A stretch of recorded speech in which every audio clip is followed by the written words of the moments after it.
So, I was interviewed for a magazine that's local to Atlanta called Voyage ATL. The article wasn't very long, and I was only asked like 3 or 4 questions, and wasn't really asked to elaborate on some of the points that I made. And that was one of the criticisms I received, was that the article wasn't very long. I'll link the article down below, you can read it in its entirety, but I want to touch on a few key points that I made in that article. Specifically, some of the criticism I received from the article, and it wasn't anything that I said, but it was that the article wasn't very long. And of course, based on the questions I was asked, I had to stick to the question. I couldn't just go off on a tangent. I had to answer what was being asked. I'm going to take this opportunity to expound upon some of those points that I made, and hopefully it paints a clearer picture and does some good. So let's get started. Oh, so a disclaimer. I am not making this to say people should work less in the industry or you don't have to work hard to make it. Anything along those lines. What I'm saying is, when somebody is battling depression, there's something to be said for telling those people to hustle 24/7. So, without further ado, here I go. The first point I made is I tied a lot of my success when I first started acting to whether or not I was going to be booking something or not. And like I said in the article, it's actually laughable how much is out of your control. I didn't know that off the rip. So when the first few months I wasn't booking anything, of course, but I also wasn't getting auditions from the same casting directors, and that worried me because I heard that that was something you should be on the lookout for, and it wasn't happening. So my solution was, all right, well, clearly it's a me problem. I gotta work harder.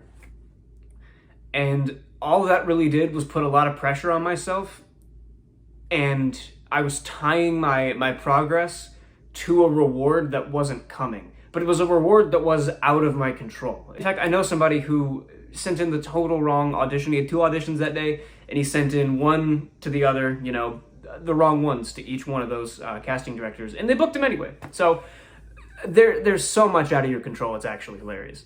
But I began to put a lot of pressure on myself, like as if not booking was a reflection of my whole identity. I dropped out of high school to do this, which I mentioned in the article. And, I think I was enjoying the milestones a bit more than I should have been. And I wasn't enjoying actually getting better. I wasn't enjoying that part of the journey. And I can tell you the reason why I wasn't was because, again, I was tying it to this outcome that was out of my control. I think it's a very important point to make, is that tying your identity to something that's out of your control is incredibly harmful. And this isn't just an acting thing, but I'm going to stick to that because that's what the article was about. Point number 2. I said at the end of the article, believe me, those who have hustled 24/7 have been heard. I want to shed some spotlight on those who only studied for 30 minutes that day, but they did that under the sheer power of will against a cancer trying to bring them down. And here's what I mean by that. I think if you go through just about anybody's TikTok or For You page or whatever, at some point a video is going to pop up of Gary Vee, Joe Rogan, something like that. Jason Capital, like people who are all about this, David Goggins even, like stop being a bitch, just get your work done. And here's the thing, I mentioned it in the video before. Some people need to be pushed. And I'm never going to say that that's not the case, because some people do get comfortable. I've definitely had situations where I have been there and I felt like, I suppose very complacent, or maybe like I was, like I was good, didn't really need to put in as much work. So there is value to that. And I'm not saying that shouldn't exist, but what I'm saying is, how often do you see a video about somebody saying, hey, I got out of bed today, showered, studied for 30 minutes, and now I'm back in bed? You absolutely don't see it. And I think what that's causing is you're seeing a lot of people who feel like if they're not up at 4 a.m. every day, going out for a jog, carefully planning everything, which there is power in routine, of course, and being specific about your plan. But they feel like if they're not doing that every fucking day, and that they're not, studying for 4, 5, 6, 7, 8 hours, and I feel like if they feel that they're not doing those things, then they're not being heard, they're not being seen, and that may just not be the kind of person you are. You may not be the kind of person who gets up at 4 a.m. I certainly, for my day job I do, did. But it doesn't have to be so 8 hours a day, every fucking day, especially when you are depressed. Of course you should have a routine. Of course you should stick to it. All I'm saying is that it doesn't seem to me that there's very much of a voice for people who are going through a bit of a downswing, because it's as if they don't have the same value as someone who at least appears to work hard and just get their shit done. Some days you just can't, and it's a very difficult thing to admit, because it feels like you're weak and that nobody cares. Nobody wants to associate with you because you're not this get up at 4 a.m. strong man. You're someone who's depressed, and it's fucking tough some days. It's fucking hard. And that sucks. That was my point. I think there's been a lot of spotlight, at least for the past few years. I remember seeing it really bubble up when I was in high school. That style may work for some people, but it's not for everybody. But it's definitely the loudest. So it's difficult to see that every damn day and assume that you're supposed to be anything else other than that. And that is what everyone has to do to make it. And the truth is, there's no guarantee. Of course, you should study. You should do... Here's the biggest thing. Consistency. Like, the length of time is really going to vary person to person, but as long as you're doing it every day consistently, you're going to be fine if you have to take a day or two off, or even longer, because you're so depressed you can't even get out of bed. As long as you're consistent when you can be, even if you are depressed, sometimes you can still find a way. That's not for everybody. Some days it's not for me. But other days, I feel like I have a job to finish and I gotta do it. I'd say that's point number 2, sort of in a nutshell. Point number 3, and this is a story I wanted to expand upon a little bit. I mentioned in the article that there was an agent who said that I wasn't pretty enough to do this. And by this, I mean model, not act, but model.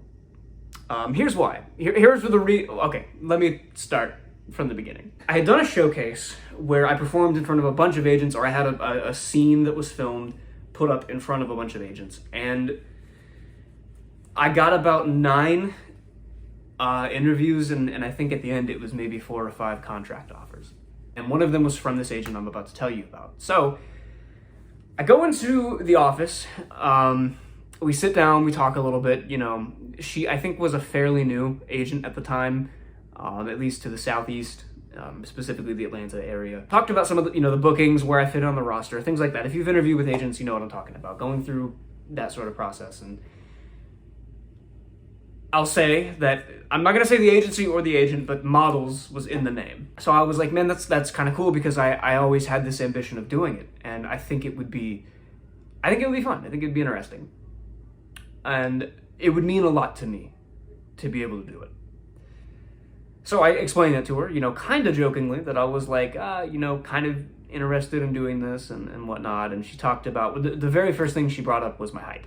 I'm 5'7", so not exactly a gargantuan, but I don't know. 5'7", believe me, I know I'm short. I knew that from the jump, and she just kind of reinforced that. And she talked about, specifically doing runway stuff. You had to be a certain height, and for the most part, that's true. So then we started talking about, like, okay, well, could I do other kinds of modeling? That's maybe not, runway, could be print, could be lifestyle, things like that. And she goes, no, not really. I mean, we have one girl who does it, but, she's 5'8", but she's super pretty. So I thought I'd joke with her a little bit and be like, hey, am I not really pretty? And swear to God, she looks me up and down and goes, no. So there you go. That's how I felt for 2 years. I was not pretty enough to do it. And I ended up doing some shoots, or a shoot a couple months ago, and my brother in Christ, it was so... Actually, last month I did it, I think. Something like that. Anyway, it was so much fun. The reception was great. Now, I'll be honest, I look a little different now than when I was 19. I think, yeah, I was 19 turning 20, and I look a bit more grown up. I'll say that. So I figured I'd end with that. So why am I saying any of this? Well, I say it because, again, I don't know how much recognition there is for those who are mentally ill in the space, because I can tell you from experience, it seems like as soon as you show a bit of what looks like weakness and vulnerability, that tends to get shut down, sort of indirectly.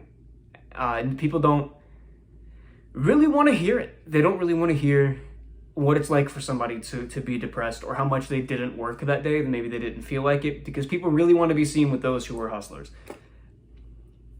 And here's the problem, is that's that is how the industry is, and that's not necessarily an awful career move. I think I would like a bit more spotlight put on people, maybe like me, maybe not like me, maybe just people who don't really feel like they've been heard all that much, especially when there is so much of this hustle culture going around. It's almost impossible to like yourself, in my opinion. So those were a few points I wanted to touch on. Please let me know what you thought in the comments, if you agree or disagree with any of this, because I know it might be a bit of a different stance, and I hope it's received well, but if not, I'd like to know your perspective, so please do share below. Thank you so much.